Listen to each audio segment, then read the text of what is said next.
Welcome to the Open to Hope Show. I'm your host, Dr. Gloria, with my daughter and co-host, Dr. Heidi Horsley. Well, Heidi, we've got a great show today. I love it because we've got some women who've got expertise in different areas of grief and loss, and they're going to give you different ideas about how you can navigate loss. Yep, Mom, we're going to talk about navigating loss, like you said, and we're going to have guests Dr. Corey Lee, Julie Ryan, and Sarah Volman. But before we introduce them, I want to just give a shout out for your book. Here it is, Heidi. everybody. You got to get this. Open to Love, The Secrets of Senior Dating. You and your fiance, Dr. Frank Powers, wrote this book together. And I know a lot of you know this. My father died in 2020, and my mom has found love again. So Yeah, and if you are suffering from loneliness, because we hear that the Surgeon General tells us that's one of the number one problems right now is loneliness. So if you've been in a relationship, if you lost your relationship, at any means, this is a book that's going to help you out. Frank and I really want to give you some information on how you can move on and find love like we have. And you can visit us at the Golden Dating Doctors, and also you can buy it on Amazon. And don't forget to leave us a comment and testimonial on Amazon if you buy it. So there we go. Absolutely. Thanks, Mom. Okay, so let me introduce our guests, and we'll get right to the topic of navigating loss. And like you said, they each come from very different backgrounds and also are professionals in the field as well. So they've had their own experience with loss, and they work with other people. Right, exactly. So I'm going to start with Corey right here, Dr. Corey Lee, and she is right here. Corey is a grief counselor, a child life specialist, and a child development expert. She is an associate professor and program director for the Thanatology department at Marian University. We love Marian. Yeah, absolutely. Corey had to terminate her pregnancy at 16 weeks for medical reasons, and she is the author of the books What Does Grief Look Like? And It Won't Ever Be the Same, A Teen's Guide to Grieving. All right. Hi, Corey. Hey, welcome, Corey. Thank you so much for having me. Great to have you on. Okay, next to Corey is Sarah Volman. Sarah, I've known Sarah for a while. We met at ADAC, the Association for Deaf Educators and Counselors, and as you know, Mom, we partner with them. So Sarah is a board-certified art therapist and a licensed clinical social worker. She is a faculty member at the Portland Institute for Loss and Transition. Bob Niemeyer, good friend. We love Bob. He was on our board at Open to Hope. He's wonderful. She is the associate director of the Young Widowhood Project. And she is the author of, this is interesting, Mom, Born into Loss, Shadows of a Deceased Sibling, and Family Journeys of Grief. So Sarah was born after her 6-year-old sister drowned. You know, that's really interesting when we were looking at that because your dad was the same way. Absolutely. And we noticed some of the things that she said were true about him.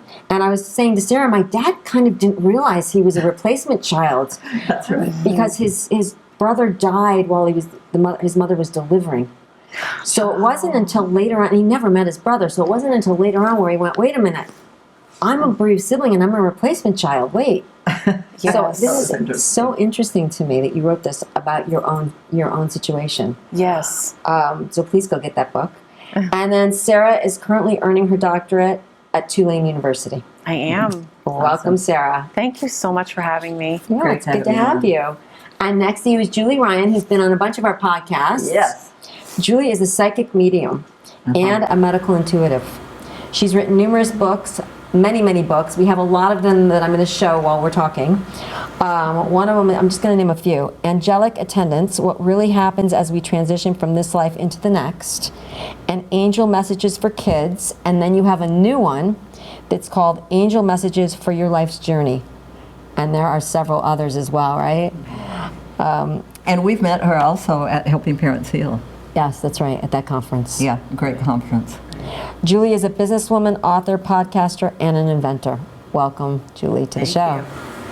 Okay, Mom, so. Okay, ladies, it's so great to have you on the show today. And, you know, you just come from different perspectives. And I know Corey does transpersonal psychology, which I did. People say, what is transpersonal psychology? Well, what it is everything that's not too scientific, right? I mean, the meditation.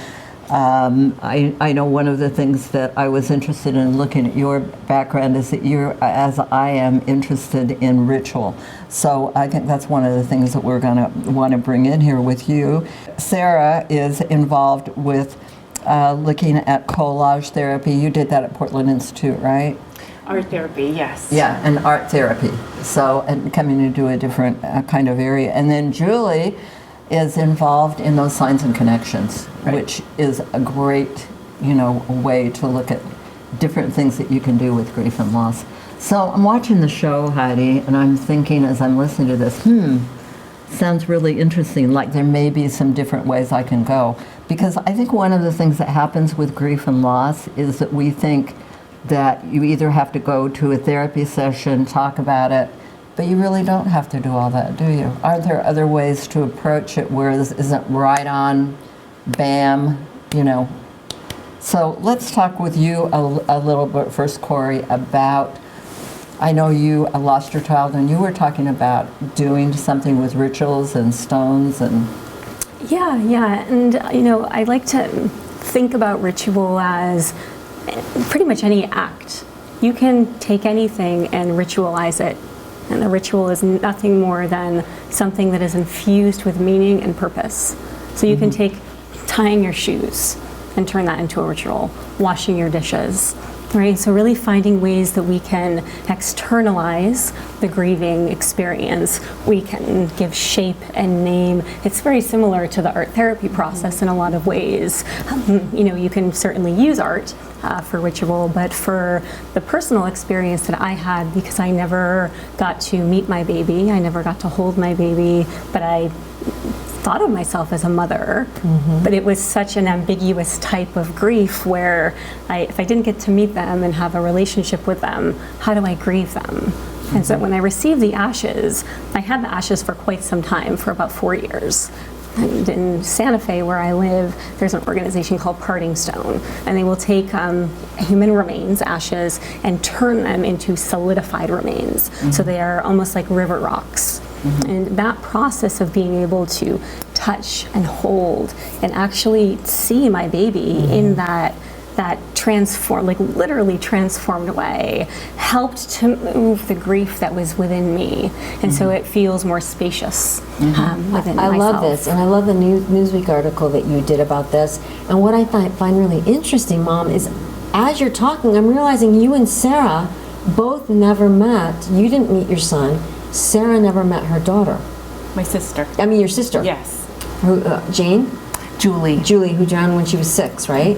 Okay, so both of you, it's interesting, are grieving people that you haven't physically met. Yeah, and then I'm thinking, when I hear that you do collage, and has that helped you with your sister? It has. I mean, I do a lot of different art mediums, not only collage, Okay. but as an art therapist, I've dealt in lots of different things. And over time, I found myself kind of visiting and then revisiting that loss. And kind of like what Corey is saying, when you can take something that's really formless, and I think especially a person that you've never met, there's a formlessness to it that is really hard to grasp. So when you can take something that's formless and try to give it a form, there's some real power to that, because you can kind of hold it in a new way and understand it in a new way. I'm thinking there's one little memory box I ended up making for my sister Julie, and it was an interesting thing. I started out working on this box, and it wasn't until I was halfway done that I kind of realized that this was actually for her. And there were all sorts of things that happened while I was making it in my creative process that were interesting, but it became this little piece, something that I could hold on to. So it really reminds me of your story. So Julie, as a psychic medium, what comes up for you? Because I think you're kind of, in my own mind, you're kind of involved in the netherworld or whatever, and they really are too, in a different way, aren't they? Yeah.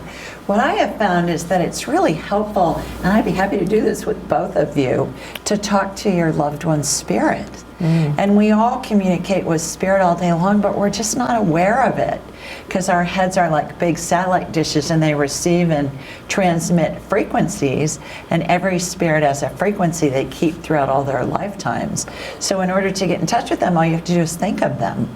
Like hold your river rock or hold your piece of art that you've made, and then you just think of them. Think of attention, intention. Your attention is on them, your intention is to speak with them, and you say something to them, because there's this kind of like a two-way radio that's opened up, and you say something either aloud or in your head, and they're going to answer you, and it's going to feel like a thought in your head. It's going to come in within a second, or sometimes even before that thought's you're finished thinking that thought's thought out all the way. And then you can have a conversation. And university-based research shows that it's one of the really most effective ways to heal grief is to be able to communicate with your deceased loved one. I love this too for unfinished business. Oh, yeah. You know, I mean, my brother and cousin died together suddenly in a car accident. They were 17. I mean, I didn't ever get to say goodbye or say anything else to them. Right. So, I mean, the idea of doing the same thing, if I have things I want to say, if I want to communicate with them still. And it's not necessary to use a medium. We're doing this all day long on our own. We've all had experiences where we think of somebody and they text us or they email us or we run into them or we get a call and we say, oh, I was just thinking of you. That's what's going on. It's your intuitive ability.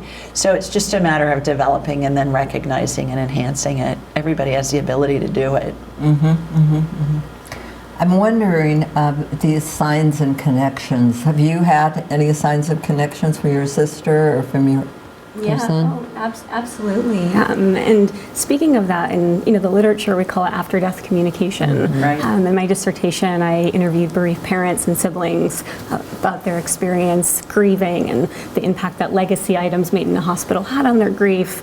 And that was one of the really interesting findings, was a whole sub-theme on after-death communication. Not just the literal speaking to the people who died, but signs and symbols and different ways that people feel connection and meaning.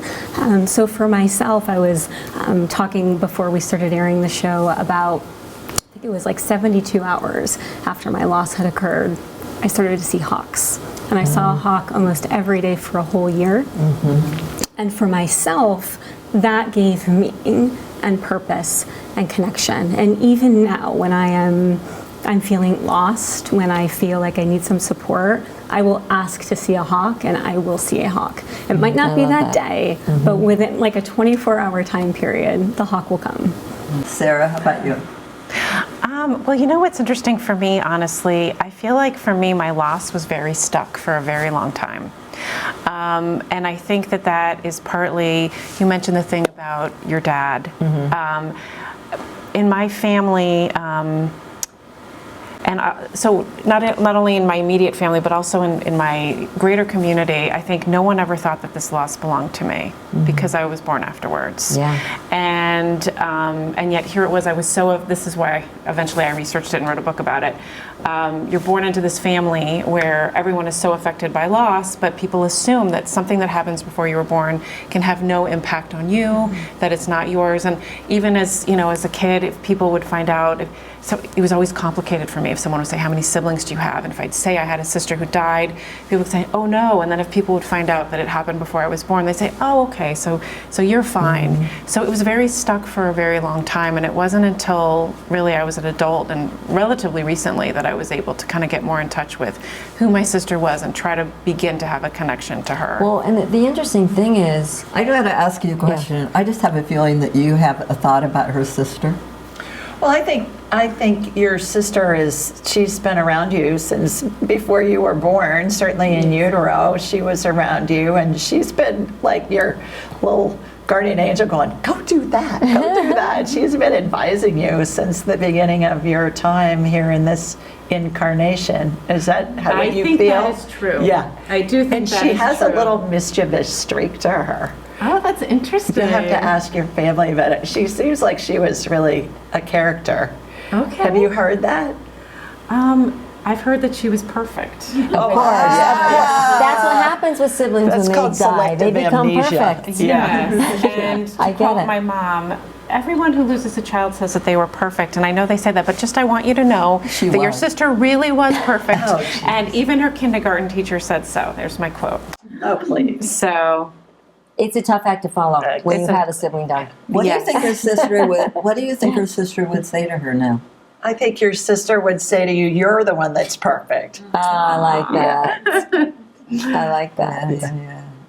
That's good. I'm just thinking, Sarah, your parents parented you differently because they had lost a child. So Yes. you came into a different family than you would have if your sister was still there. Absolutely. It's a totally altered landscape. Mm-hmm. And then people don't understand that that's going to completely impact your life. And here I am, I'm a grief therapist. I mean, come on. Exactly. So, right? I mean, it's changed everything for everyone. Yeah. Yeah, yeah. But somehow in a good way, too. You know, one of the things that I know is that you don't know how your family would have been had you not had the loss you had. And, you know, in a good Yes. way. I mean, there are Yep. some good things. I mean, you understand how to be with people in a different way. Yeah. Well, It's true. she Right? may have not been a grief therapist. We don't know, right? We don't even know if I'd be here. Let's be right. Yeah. I Well, mean, that's there's a all good those point, too. pieces. I didn't even think Yes. about that part. No. Yeah. Yeah, So it's exactly. all who knows what would have been. Yeah. I'm getting a scene of you and her together. May I share it? Yes. Okay. Do I'm you loving remember the old movie? Gloria, you'll remember this. The Parent Trap with Oh, Haley yeah. Mills. Oh, I love the Parent Trap. Yeah. So you and your sister look like you're in the Parent Trap. And you just think of the name. That's the vision I'm getting. The Parent Trap. And you guys were plotting and planning this before either of you incarnated. Interesting. Yeah. Did your mother have a lot of pictures of her around the house? There were some pictures of her around the house. There was a painting that we had in the house, etc. So, you know, it wasn't, you know, I've interviewed many people, like for the book that I wrote with Joanne O'Leary, by the way. But many people have kind of like an overwhelming sense in the family of the grief everywhere, the child everywhere. So it could have been more, but she still was she was very present in many ways.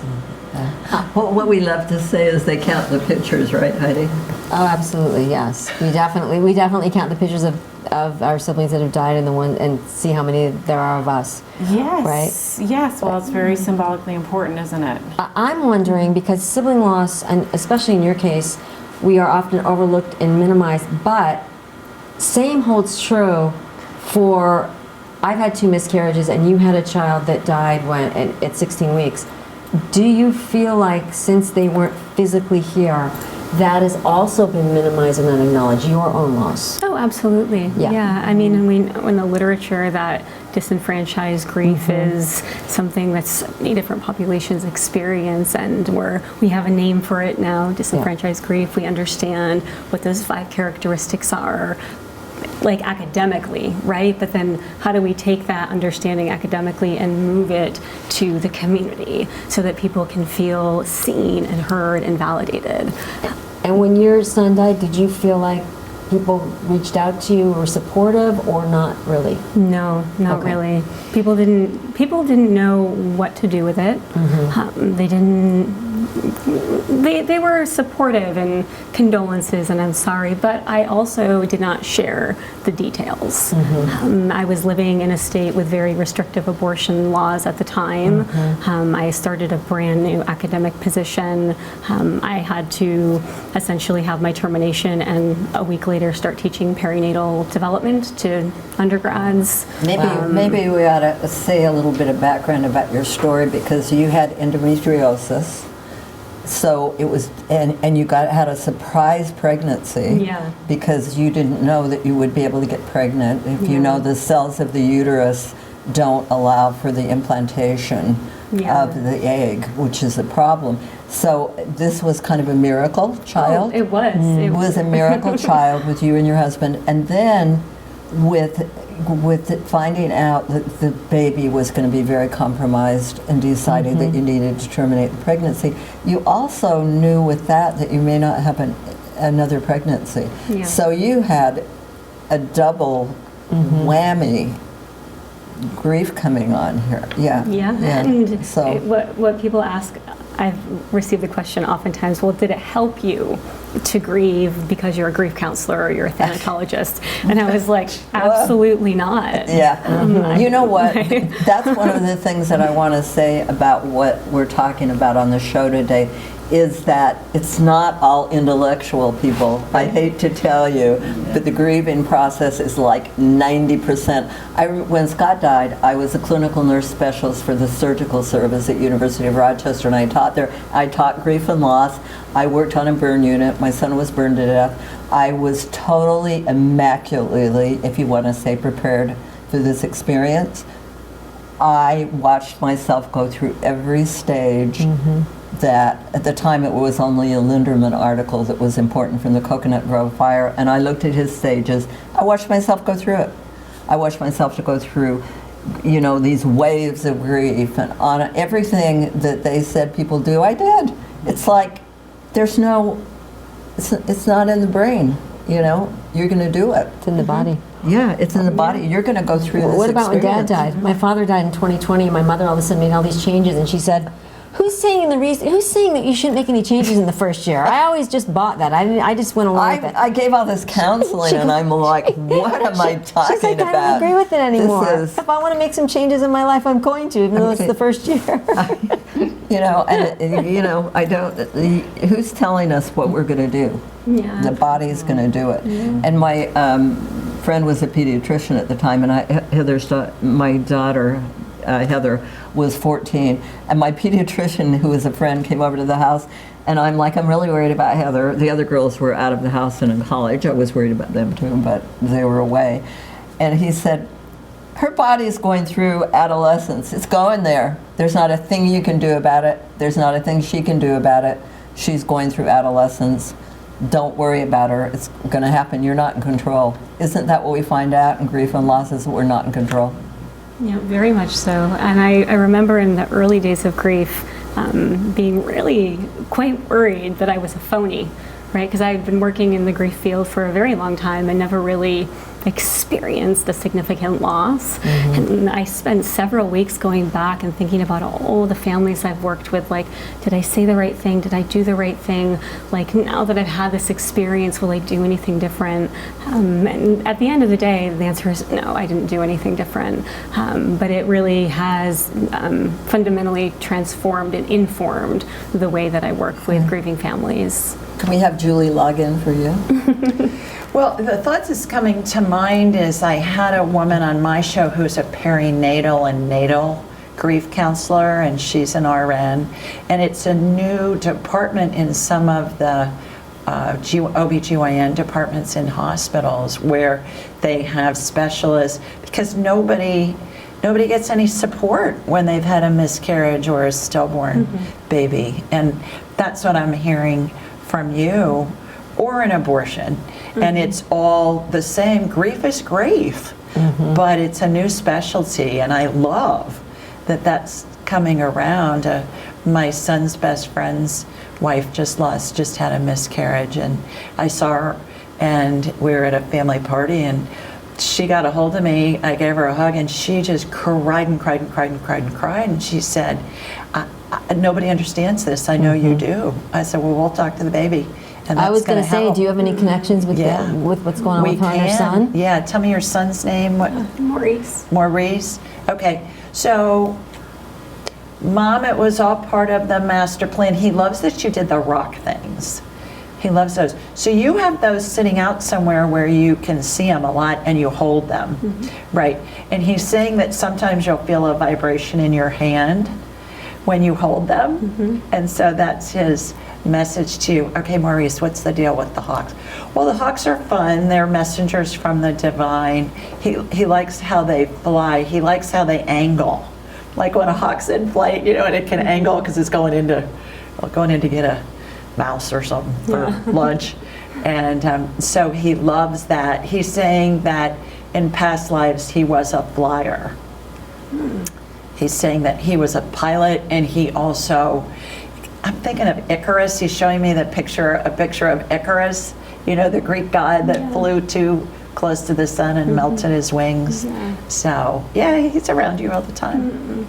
You were in the field of helping kids before that. Yes. In the field. I honestly, I felt like I was, you know, prepared. Even though you can't be prepared, I was in that field, and so were you. So there's a certain amount of grace, you might say. Yeah. Well, and the loss itself and the experience of it really opened up a whole new career path for me. And so now I'm an author.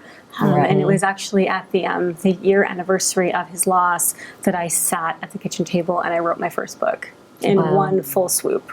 Wow. And the book that you can purchase today, like the text of it is 98% what I wrote at the table. It was one of those, it'll never happen again. For all of you writers out there, like revision, but it was ready to flow through me. How long ago did he die?